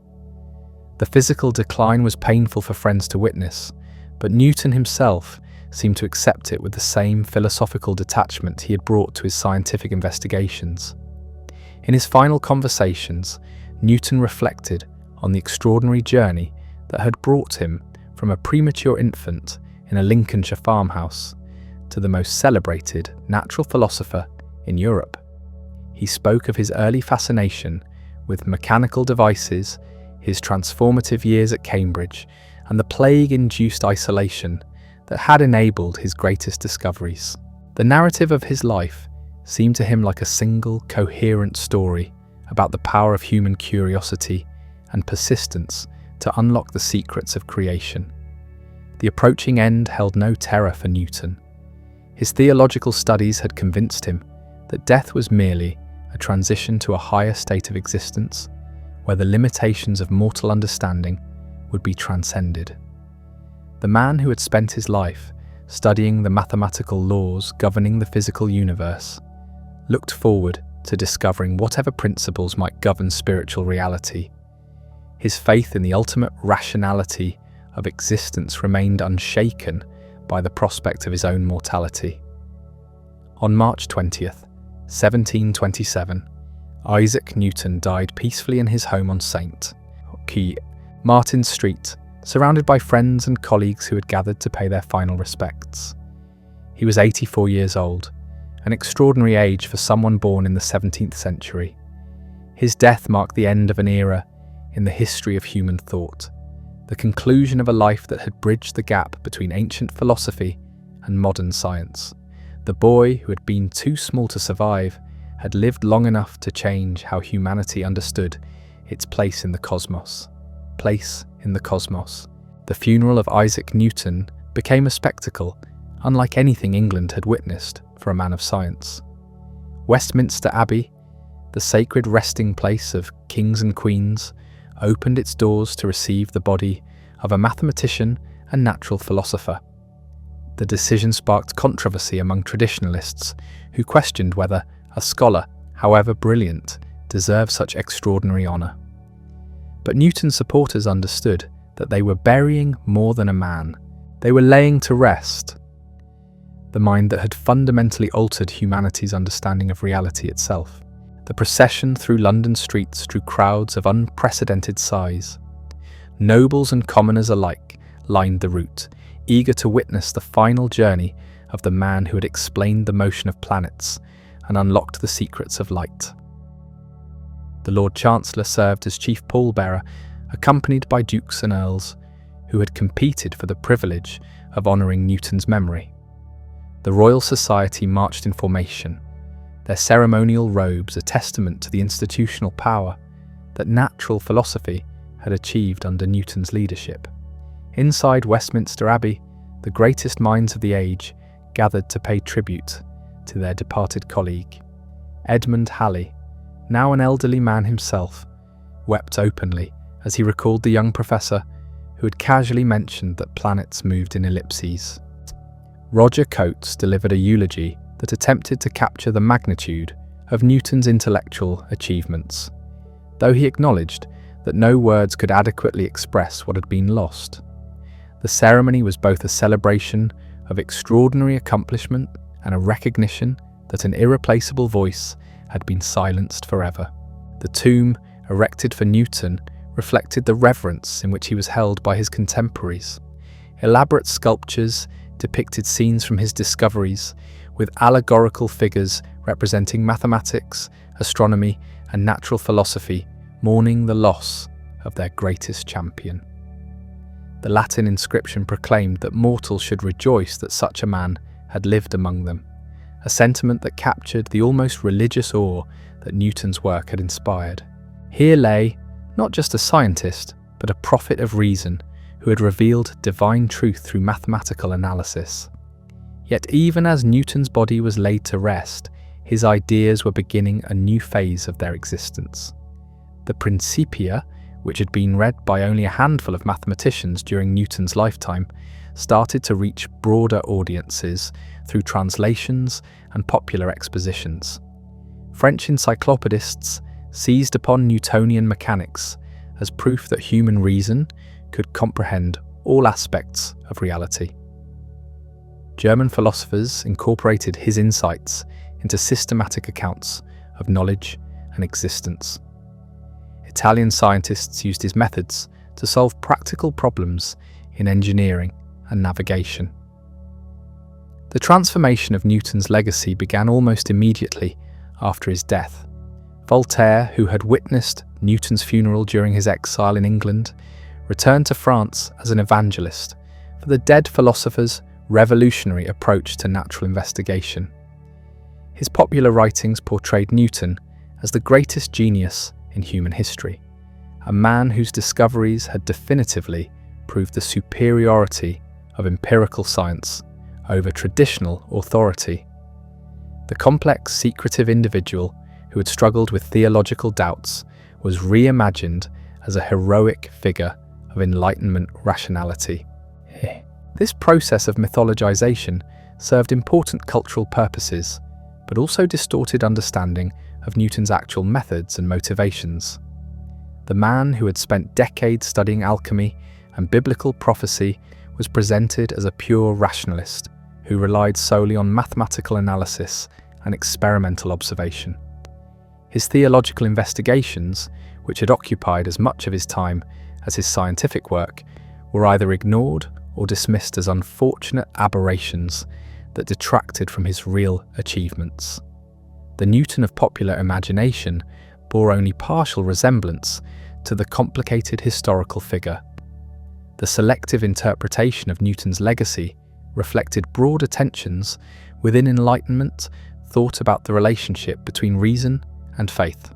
Progressive thinkers wanted to claim Newton as proof that science could replace religion as humanity's guide to truth. Conservative voices insisted that his discoveries actually demonstrated the wisdom and power of divine creation.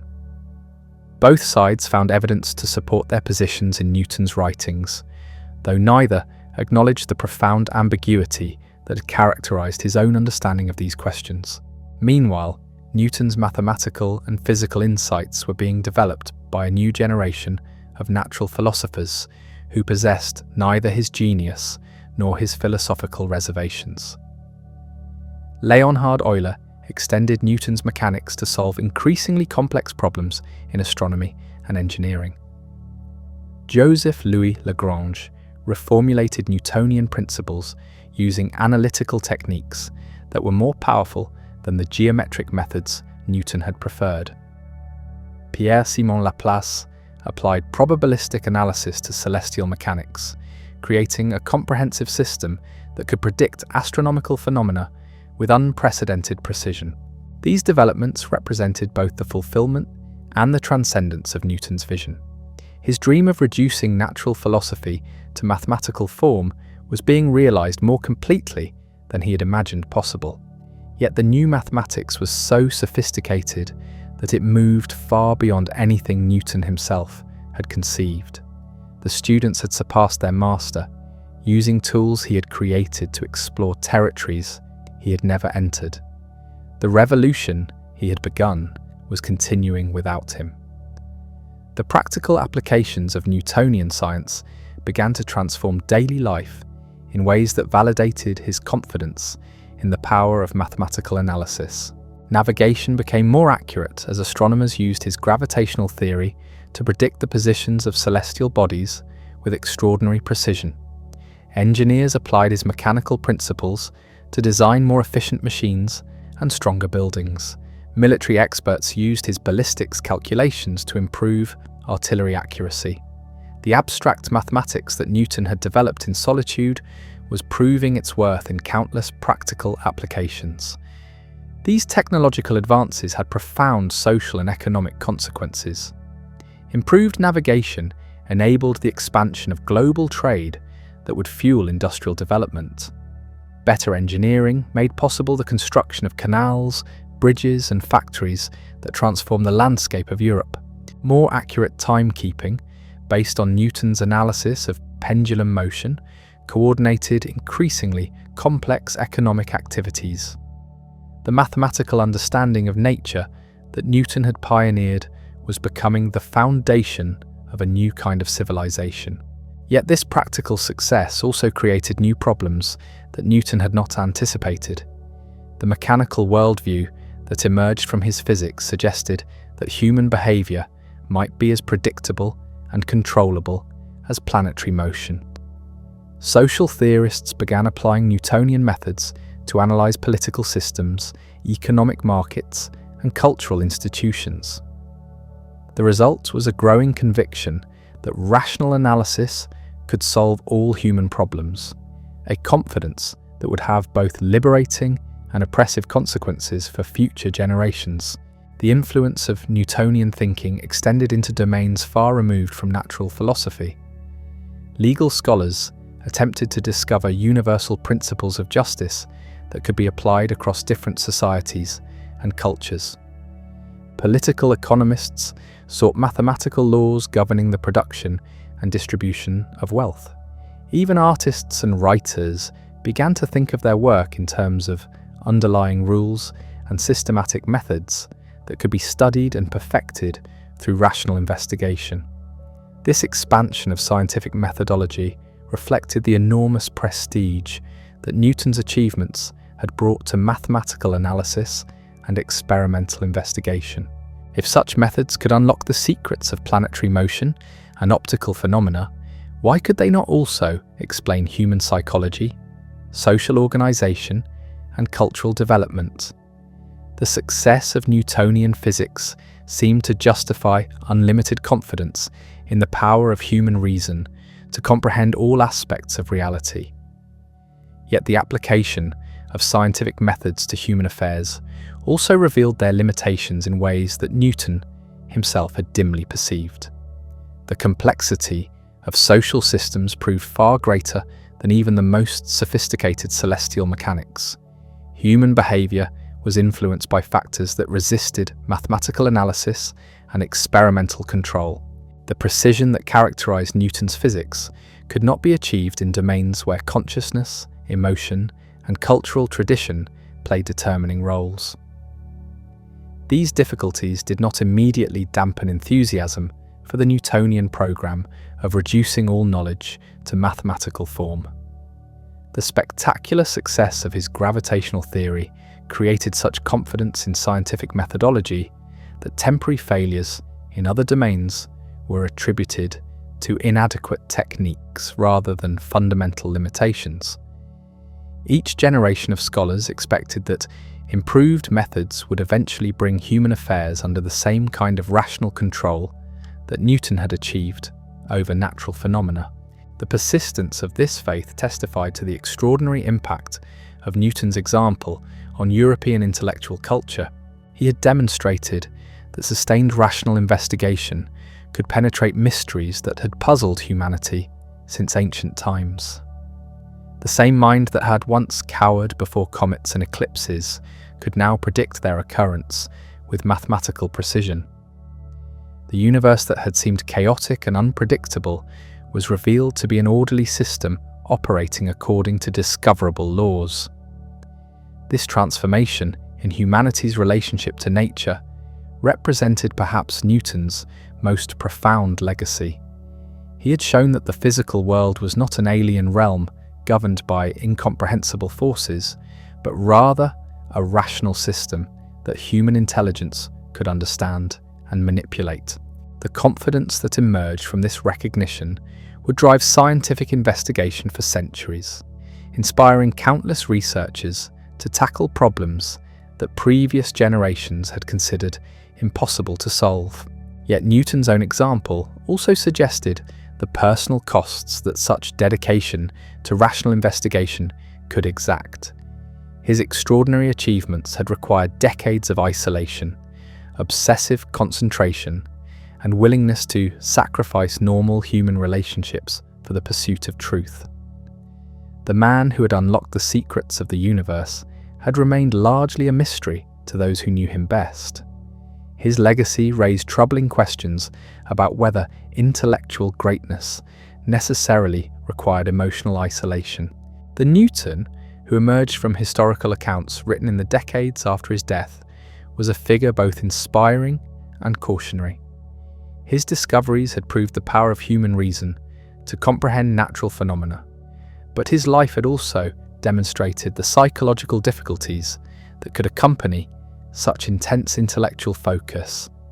Future generations would struggle to understand how someone could be simultaneously so successful in understanding nature and so unsuccessful in understanding himself. These biographical puzzles reflected deeper philosophical questions about the relationship between scientific knowledge and human wisdom. Newton had achieved unprecedented insight into the mathematical structure of physical reality, but he had remained troubled by questions about the ultimate meaning and purpose of existence. His gravitational theory could predict the motion of planets with extraordinary accuracy, but it could not explain why the universe existed at all, or what significance human life might have within its vast mechanical operations. The tension between scientific explanation and existential meaning would become one of the central problems of modern thought, a legacy of the intellectual revolution that Newton had initiated. His success in reducing natural phenomena to mathematical laws had created expectations that similar methods might eventually explain everything, including consciousness, morality, and spiritual experience. Yet his own life suggested that such complete reduction might be impossible, or perhaps even undesirable. As the 18th century progressed and Newton's influence continued to expand, these philosophical challenges became increasingly apparent to thoughtful observers. The mechanical universe that emerged from his physics was magnificent in its mathematical elegance, but seemed to leave no room for human freedom, moral responsibility, or spiritual significance. Critics began to argue that Newtonian science, whatever its practical benefits, was fundamentally dehumanizing in its implications. The infant who was expected to die before his first birthday lived to become immortal. Isaac Newton transformed from a premature child who could fit in a quart pot into the mind that unlocked the mathematical language of creation itself. From his abandoned childhood in Woolsthorpe to his final days as the most celebrated philosopher in Europe, Newton's journey reveals the extraordinary power of human curiosity and relentless questioning. His legacy lives on not just in the equations that bear his name, but in every moment we dare to ask why the universe works as it does, proving that the greatest discoveries come to those who refuse to accept that anything is beyond understanding.